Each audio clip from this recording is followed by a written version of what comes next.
I had been thinking about picking up a part-time job for a while now. The semester was over, and I got a bunch of free time on my hands. Might as well make a bit of cash in the meantime. And so, my search on LinkedIn began. Preferably something I could do with minimal effort whilst staring at my phone to pass the time. I spent hours browsing through the sea of options. The majority of what I found were graphic design commissions, tutoring, and waiting tables, which I either lacked the skills for or just found unappealing. Just when I was about to give up, I stumbled onto a post requesting for a babysitter. The post was vague, only including an address and a phone number. Typically, I would have just scrolled past this post and not given it a second thought. But I immediately noticed that the address was conveniently close to where I live. I decided to at least find out more. The call was answered before the first ring could finish. For the last time, I don't want to answer your stupid surveys. I could hear in the background a chaotic symphony of the TV, the sound of a vacuum, and a child crying. I'm calling about the babysitting job?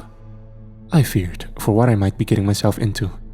I had no prior experience taking care of children, and it sounded like I was throwing myself into the deep end of the pool with this one. Oh, yes, the babysitting job. Yes, thank God. It's been a nightmare trying to find one. Look, I'm running late, and I've got about 100 errands I need to get to. If you can get here in half an hour and look after my kids for 3 to 4 hours, 5 max, I'll pay you whatever you want. A part of me felt bad for how desperate this man sounded.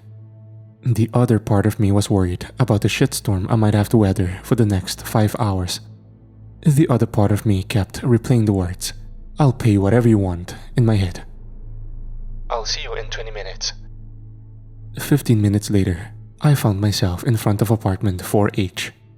The entire complex seemed old, likely built in the 80s. Yet, the red wallpaper, mahogany accents, and soft carpeting gave it the feel of a luxurious hotel. I could hear the same chaotic storm I had previously heard on the phone brewing inside. I felt hesitant, but I already came all this way. I raised my hand up to knock, only for the door to fly open as I did. "Oh, hello. You're the babysitter, right?" The man didn't look like how I pictured him at all. He wore a clean navy-colored suit and had a tall, muscular build. He was mostly well put together besides his deep-sunken eye bags, messy curly hair, and unevenly shaved stubble. Despite it all, he was actually quite handsome. "Yep, that's me," I confirmed. "You're a fast one. Caught me by surprise." He chuckled. "Please, come in." I walked into the small apartment and followed him into the living room. There, I witnessed 2 small boys who both looked to be about 7 or 8, fighting over a small green figure of a toy soldier. The entire living room was littered with hundreds of these soldiers and tanks scattered haphazardly across the carpeted floor. I almost didn't notice the little girl in a black dress on the couch. She sat motionless, staring at the TV. Master Chef was playing. Junior. "Hey guys, settle down please," the man ordered sternly. The 3 children stopped their antics and simultaneously jerked their heads around to stare at me. "Daddy is gonna be gone for a little while, alright? This nice lady here is Emily. Emily is gonna look after you guys. While I'm gone, she's in charge, so be on your best behavior. I don't want a repeat of last time." The children collectively gave a silent, enthusiastic nod. "Good." The man then turned to me. "Emily, meet Con." The man caught himself mid-sentence. "Silly me, I meant to say, meet Zelos, the one in the white shirt, and Marcius, the one in red. They're twins. And Limos, the girl." Strange names, I thought. The 3 children waved their little hands at me as their names were called. I awkwardly waved back. "Perfect. Bathroom is the door on the left," he said as he gestured towards the connecting hallway with 4 doors. 1 on the left, 2 on the right, and 1 at the end of the hall. "And you can help yourself to anything in the fridge. Make yourself at home. Just don't go into the room at the end of the hall. That's off limits." "Yeah, no problem," I assured him. "You might hear something inside, and..." A buzzing noise interrupted him as he frantically fished around his pocket, pulling out a phone. "Shoot," I really need to get going." He took his wallet out, and without taking his eyes off of his phone, handed me a thick wad of cash. "Here, order some takeout with this if they get peckish." Before I could think of asking questions, the man disappeared out the door. I could respect an exhausted single father trying to make it through the day, but he seemed awfully irresponsible, leaving me, a stranger, with his kids. I turned back to see the 3 children, staring at me with blank expressions. "Looks like I'm outnumbered, guys," I joked, trying to break the ice. They remained silent. The girl, Limos, quickly lost interest and turned her attention back to the TV. The boys craned their necks upwards, studying me. Somehow, I felt as if they were looking down on me. "So, how's the battle going, fellas?" I asked, attempting again to rid the awkward tension. "Would you like to play?" Marcius asked. "No," Zelos began to protest. "Father said she was in charge." Zelos glared at Marcius, furious for even suggesting the idea that someone join their campaign. I thought it best that I remained neutral. After all, I was trying to take the next few hours as easy as possible. "No, it's alright. Thanks though. You guys carry on." I stood straight, furrowed my brows, and gave them a salute, doing my best impression of a soldier. "Very well," said Marcius as he saluted back. I joined Limos on the couch, who upon a closer look appeared thin and skinny. It was to the point where I was genuinely concerned that she had some kind of illness, perhaps anorexia. The small girl piped up with a soft, quiet voice. "Can we eat? I'm hungry." "Of course we can, sweetheart," I told her, trying my best to show how concerned I was for her. Pizza ought to do some good. We waited for the delivery to arrive. During that time, the boys played on their battlefield and Limos lazed on the couch next to me, her only presence being that of sharp breaths. I found it rather cute that the boys weren't smashing the tanks together and throwing toy soldiers at each other like I expected children their age would do. They looked as if they were great competent generals of the Great Apartment War and had to send their loyal men to die on no man's carpet. They paced around the battlefield, stroking their chin, careful not to step on any of the small soldiers. I looked over at the little girl sitting next to me. She stared wide-eyed at the TV, mesmerized by the food. Although pizza would be arriving soon, I thought I might as well rummage around in the fridge and cupboard for some snacks. I got up from the couch, which alerted Zelos. "Where do you think you're going?" he questioned. "Just gonna see if you guys have any snacks." "They're not for you, stranger. You think you can just come here and take what you want?"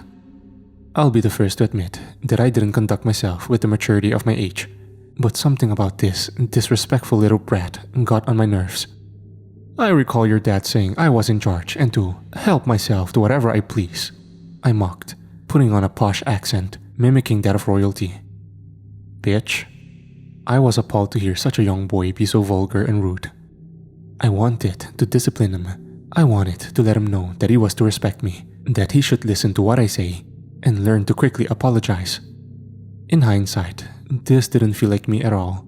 I came here to make a quick buck. Why did I care so much about enduring insults from children? At that moment, I very much did care. I straightened my posture to look as imposing as possible and stomped my foot down as hard as I could, just to try and make him flinch. As I did, I felt a sharp sting of pain shoot up my leg. I fell back onto the couch and lifted my foot onto my knees to inspect what had caused the pain. It was a toy soldier's bayonet.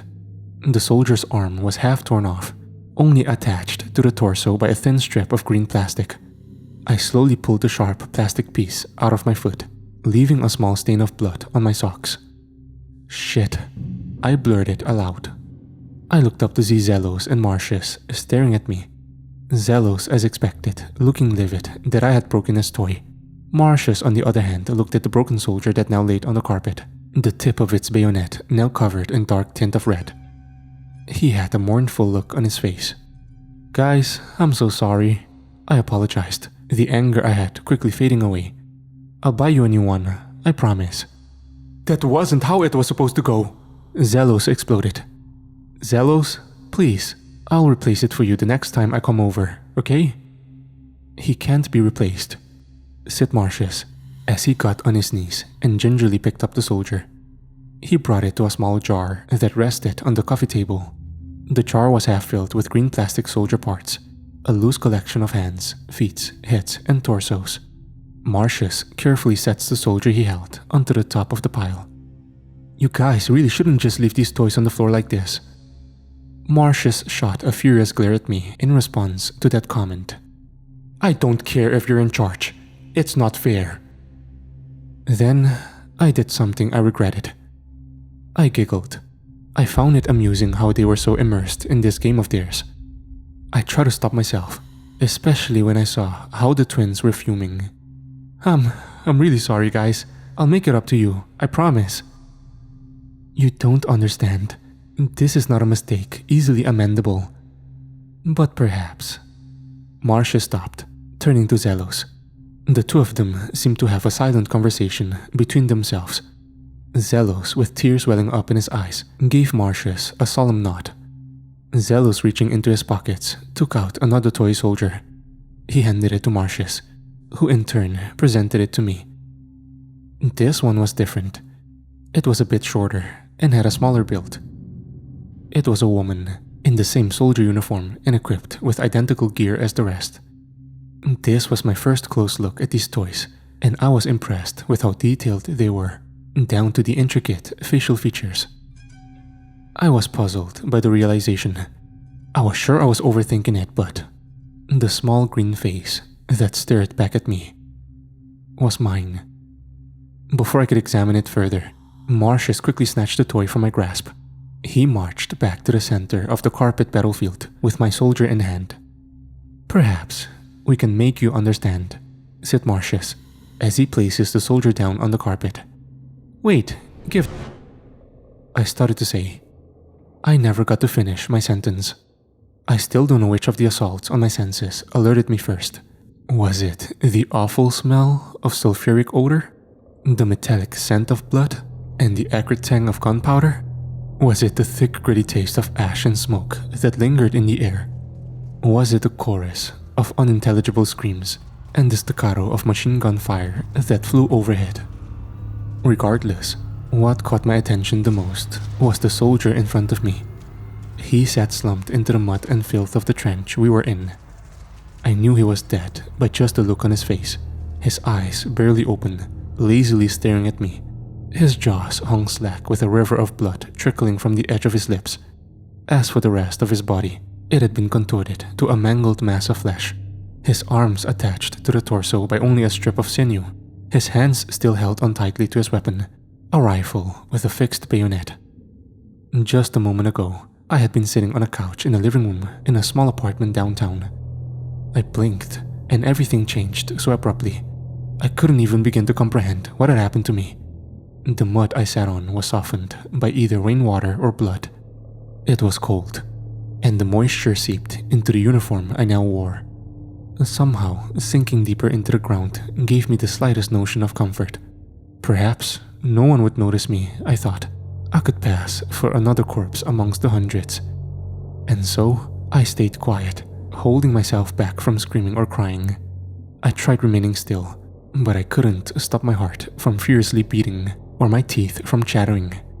I plucked my ears with my filthy fingers covered in dirt and soot, desperately attempting to shield myself from the horrible, blood-curdling screeches that could barely be said to have come from a human. I breathed small gasps of ashy air to avoid having to smell the rot. I took one last look at the dead soldier before shutting my eyes. I would have kept them shut too, if I didn't catch a flicker of movement. He blinked. My eyes shot wide open, staring intently into the soldier's soulless eyes. His eyelids began to flutter, his fingers twitched, his ankles shifted ever so slightly. Then, without warning, his upper body heaved forward, lunging towards me. Its lower body didn't follow, and his spine immediately disconnected with a sickening crack. He landed at my feet, face planting in the mud, and returned to being inanimate. I almost let out a yelp, but it got caught in my dry throat. I thought that maybe some explosive shockwave had simply knocked him over. Suddenly, His arm, attached only by a chipped bone and strips of exposed muscles, flung upwards, grabbing me by my leg. I screamed, but only a raspy gasp resonated as my vocal cords strained and burned. I kicked at the corpse, but it refused to release its grasp. With surprising force and speed, it yanked itself towards me so that its torso landed on my knees. I felt the soft tissues of its dismembered half resting on me. Its body slumped onto mine, and its face pressed right against my ears as I turned away, refusing to look at the monster. Surely, I was in hell. Then, softly, a whisper resonated deeply over the deafening sounds of the battle. The soldier croaked into my ears with a plea. I beg of you, release the pale rider. A bell rang in the distance. Like a wave, the sound washed over me, and in an instant, everything fell away. The cries, the rot, the filth, and the corpse, all gone. The familiar sound of the TV and the fresh, breathable air reassured me that I was back in the apartment, sitting on the floor, leaning against the couch. It was such a surreal and abrupt shift of scenery, I could have almost convinced myself it had all been in my head. That was until I saw Marcius stood where he had been previously, holding a green small soldier in his hand. He looked at me, no longer with the look of anger, but of pity. I flinched as he began making his way towards me, careful of where he stepped. He crouched down next to me, took my hand, and placed the figure onto my palm. I didn't need to look to know that it was my figure he had given me. "Take better care of this one," he said to me, as if I was a child in his eyes. The familiar note of the bell that pulled me back to the apartment rang once again. It took me a moment to gather my thoughts and realize that it was the doorbell I had been hearing. Someone was at the door. "Pizza time!" Limos shouted excitedly. Slowly, I pushed myself off the floor, found my balance, then began making my way towards the door. I'm sure many of you in my shoes would have taken this opportunity to escape. Likewise, I had made the decision that I was going to run fast and far the moment I opened the door, leaving this accursed apartment of demonic children. No amount of money could be worth what I had just experienced. I found myself in a small sprint as I neared the door. My hand shot out towards the handle, and I forcefully yanked the door open, pulling myself into the hallway. I was greeted by the fragrance of pizza. And nothing. Utter darkness. The hallway I had entered from earlier, now void of any light besides the faint glow coming from the apartment. All that seemed to exist within the hallway was me and the box of pizza on the floor. Dominoes. I stood there, contemplating on what to do. Perhaps the electricity had just simply gone out. That was fine, because I recalled where the stairwell was located. I could still escape. "Are you going to share?" Limos's voice from behind me startled me. I leapt away from her and the apartment, deeper into the hall. She was standing at the threshold of the apartment. Between the two of us, the pizza box sat patiently. "Please," she pleaded. "I'm so hungry." The look on her face read of desperation. The black dress she wore appeared to hang loosely on her body. I was sure it fitted her earlier, but now it seemed a few sizes too big. "Please," she begged again. "The pale one is close." There it was again, the mention of this pale thing. Upon hearing this ominous omen, I turned around and blindly sprinted into the opposite direction down the hall where I remembered the stairs to be. It had to be there. My foot stamped and beat against the floor as I bolted in a straight line. In the pitch black, it was impossible to see how close I was. I fully expected to eventually run into a wall. No obstacle ever came. "It's not something you can outrun," Limos spoke again. The volume of her voice noticeably hadn't faltered with the distance I had traveled.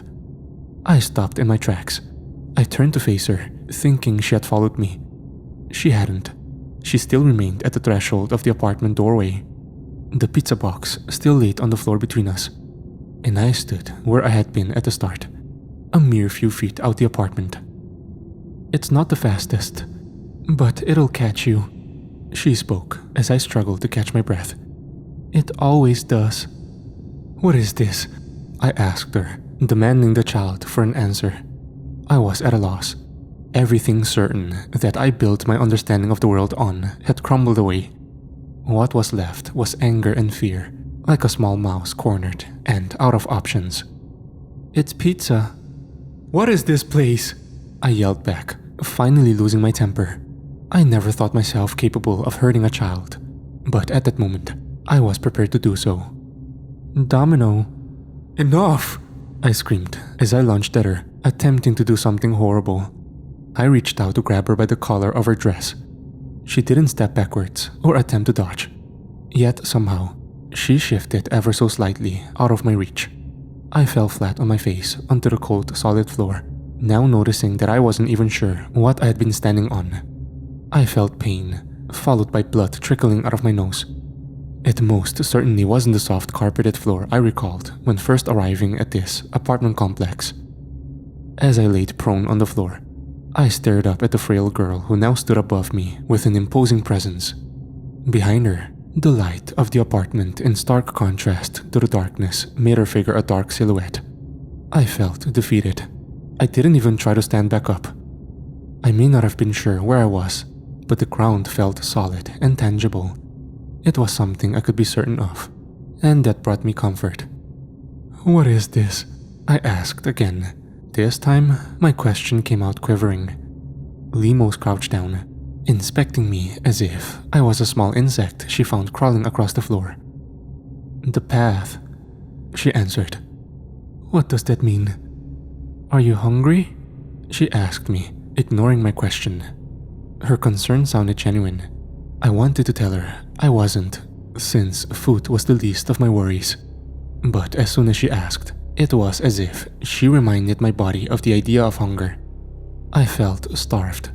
I felt hunger like I had never felt before. My stomach curled and cramped within me, screaming for sustenance, the aroma of the pizza now overpowering all my senses. I could almost taste the fragrance in the air itself. Yes. Are you strong? She asked again. Yeah. I hesitated to answer. How could I be strong in the state I was in? Do you want to live? Yes, please. Please let me live. I begged her. Please let me.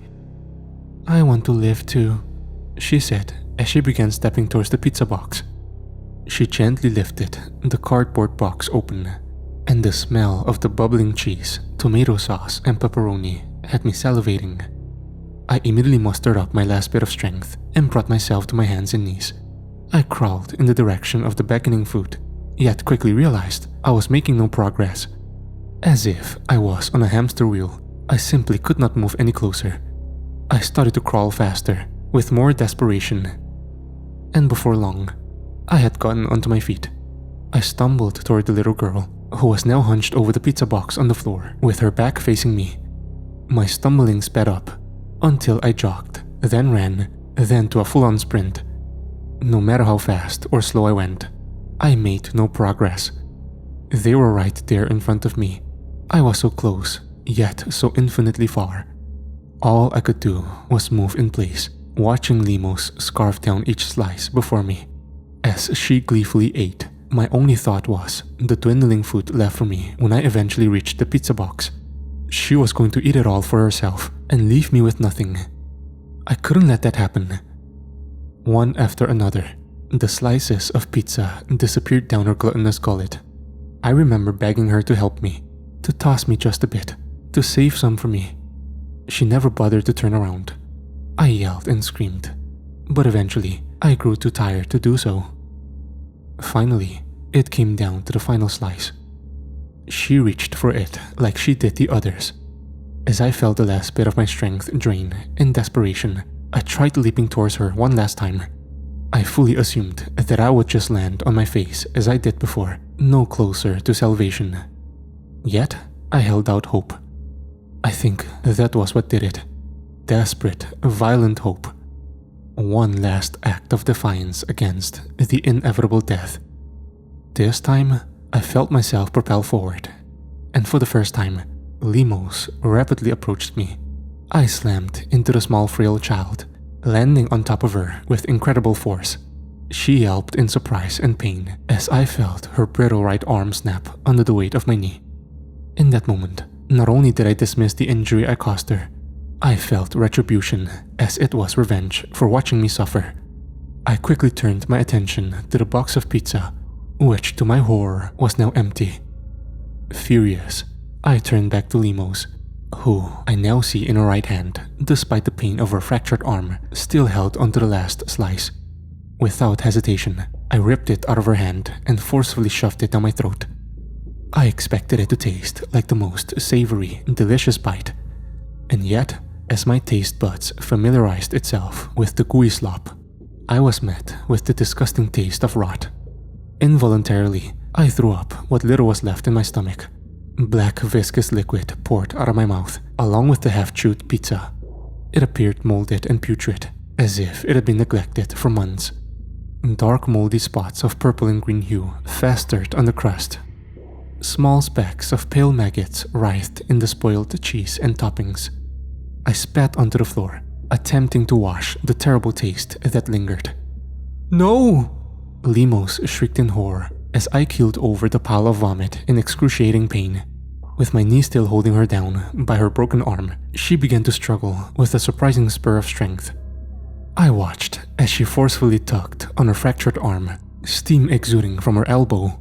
Gradually, her arm stretched and strained as she pulled. I was too weak and terrified to stop her.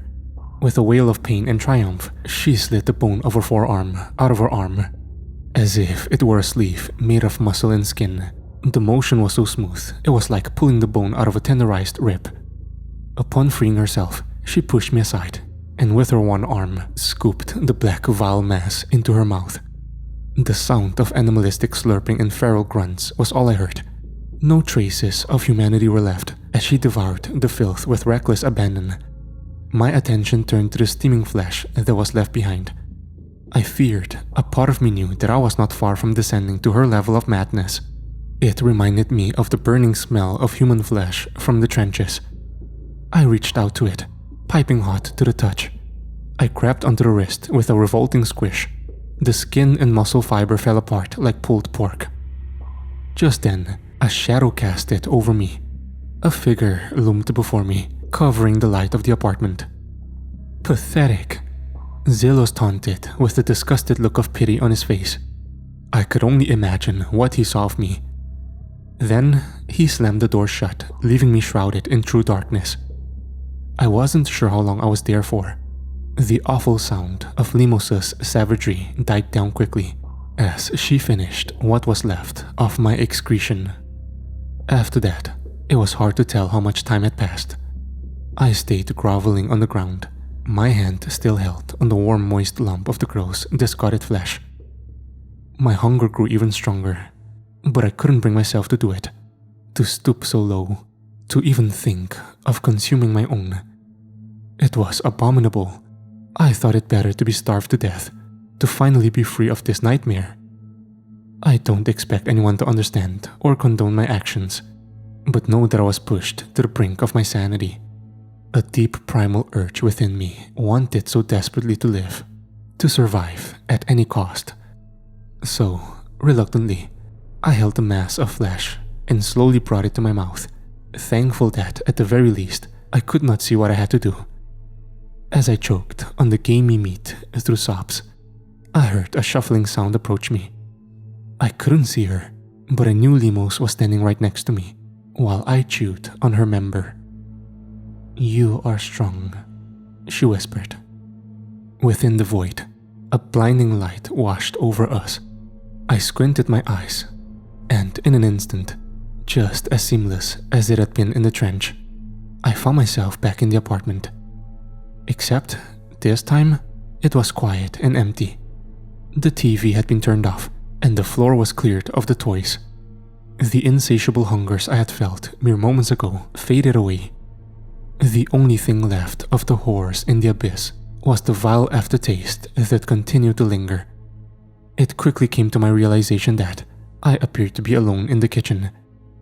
I got up and did a quick scan of the living room and the kitchen to confirm it. I was alone. Perhaps they had retreated back into their rooms. I looked down the hall to the bedrooms, which now appeared more threatening and ominous, as if some new terror lurks behind each door. Once again, I found myself with an opportunity to escape.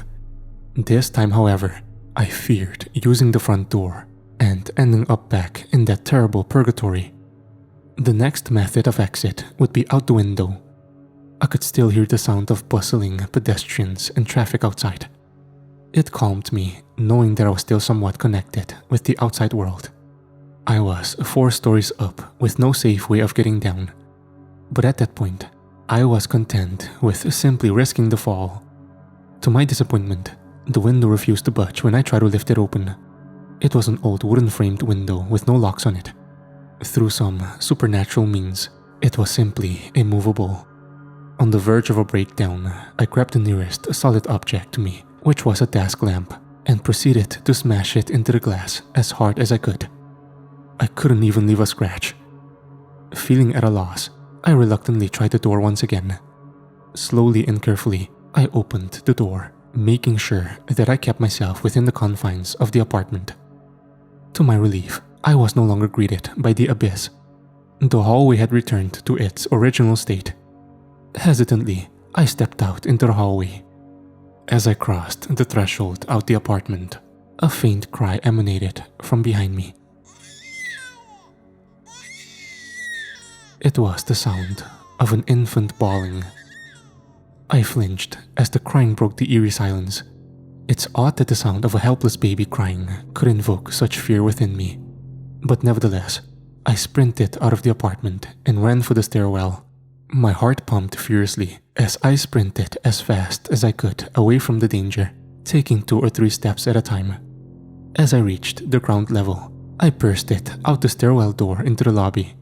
I found myself standing at the threshold of apartment 4H. The baby's crying now intensified.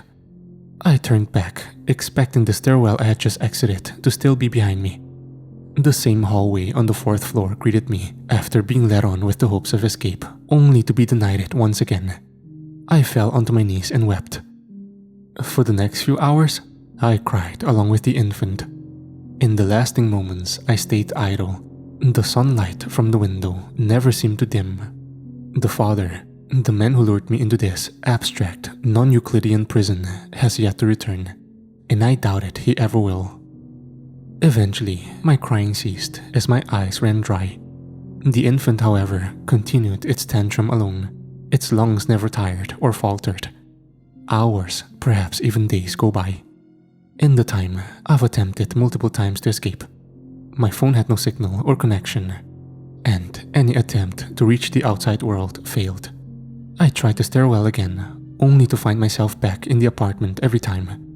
I went knocking on the neighboring apartment doors, only to be met with silence.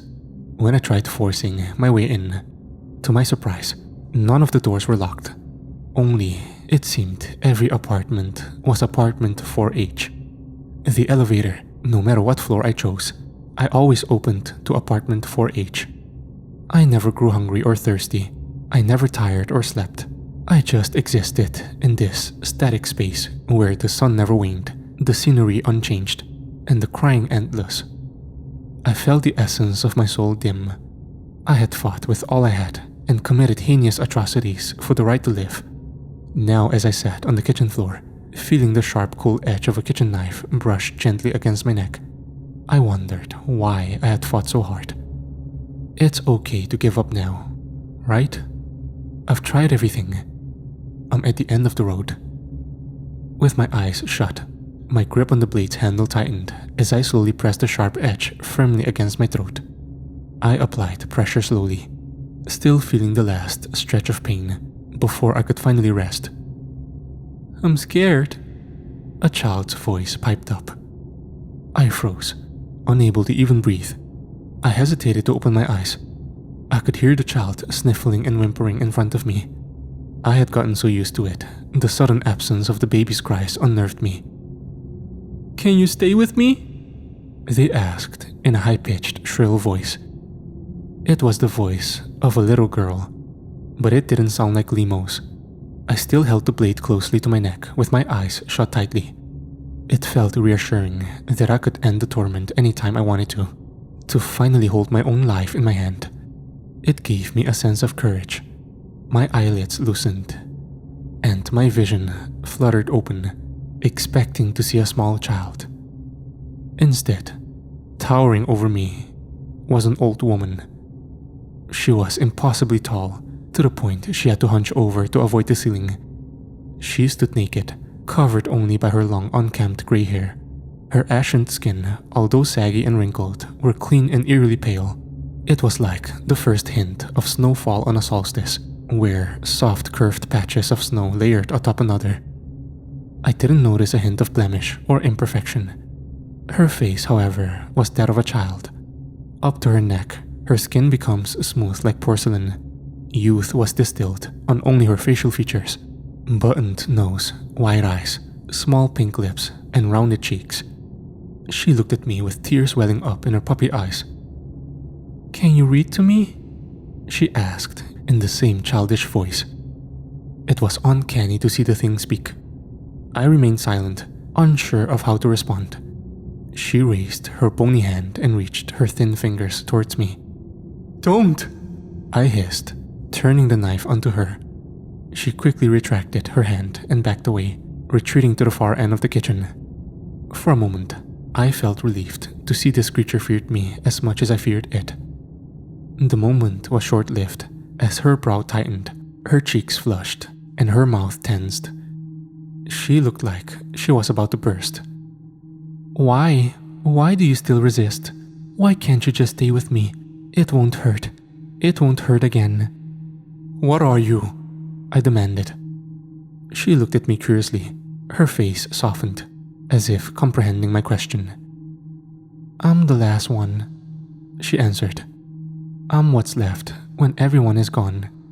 Her expression shifted back to sadness, and I watched as a single streak of tear ran down her cheek. "It's lovely," she sniveled. "I can't stay." Through her watery eyes, she cracked a warm smile. "You will. You always do." The way she said it didn't sound like a threat. "Is there a way to leave?" I asked, my eyes darting towards the open door to the hallway. Her eyes followed mine out the door. Then she looked back at me, shaking her head. "What can I do then?" "You can rest," she said. "Finally." The sweetness in her tone made the idea sound rather comfortable. "Or," she hesitated, "or you can put me to rest." "What happens if I do that?" I questioned, intrigued by an alternative choice. "Then I'll see you again, down the road." "So I can leave?" "For now. You'll be back soon enough." She reached towards me, handing me a card I hadn't previously noticed. Cautiously, I held it by the corner and took it. It was a Polaroid. The image is blurry and yellowed by time. The photograph depicted an extreme wide shot of a beautiful meadow. In the distance, 4 horses frolicked in the tall grass. I looked back at her, wondering what she was trying to tell me. With a grin on her face, she excitedly twirls her finger around, signaling for me to turn the photo. I flipped it over and saw that written on the back in beautiful cursive handwriting was a poem. "Read to me," she said as she made her way onto the couch in the living room. She sat down, curling herself into the corner. She patted the cushion next to her, beckoning for me to join. I set the knife down on the kitchen counter and complied. With a gentle tone, as if singing a lullaby, I began to read the poem aloud. "Dawn heralded the coming of their steeds, each rider a calamity of men's sinful deeds." I glanced at her to see her nodding in approval. "Keep going." I continued onto the next line. "First came conquest, who bolstered the pride of man. The white messenger's taunt is where it all began.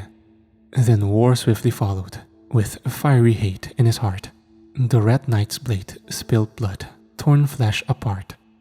Next crept famine that consumed the very last bite.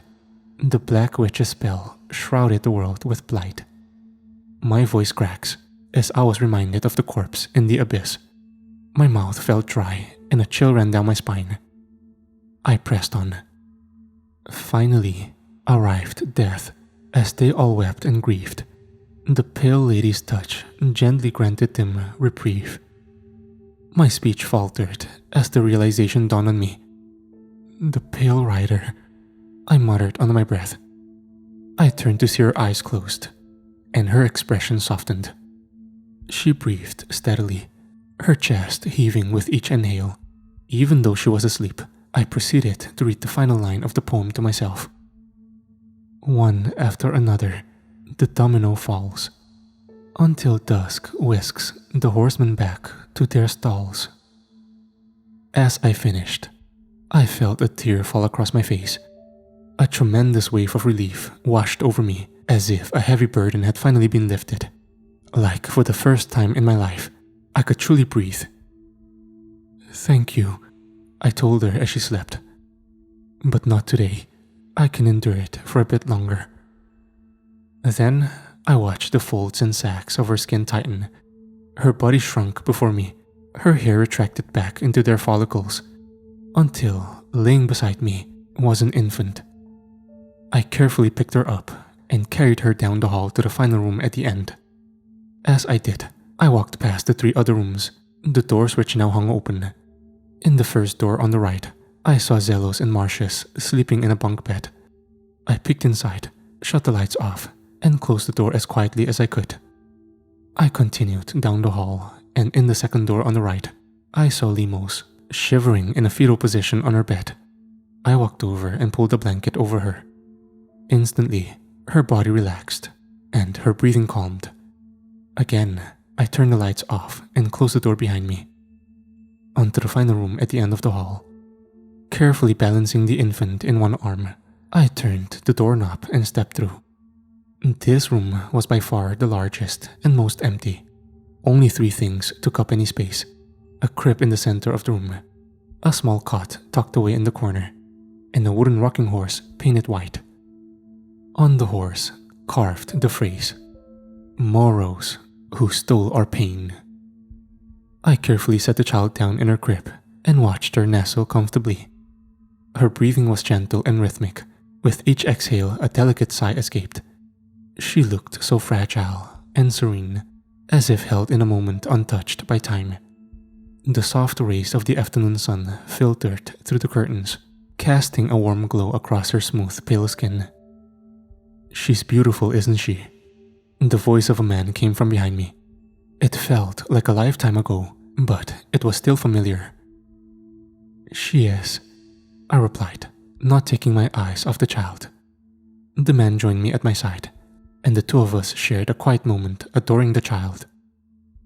"This is as close as I can be to her," he said, somberly. "And yet, you choose to continue suffering?" "It's not always suffering. There are moments like these that make the pain worth it." "Perhaps, but you live as long as I have, experienced the highest of highs and the lowest of low. I tire of this infinite stasis. I yearn for the day I shut my eyes for the last time." He spoke with no emotion.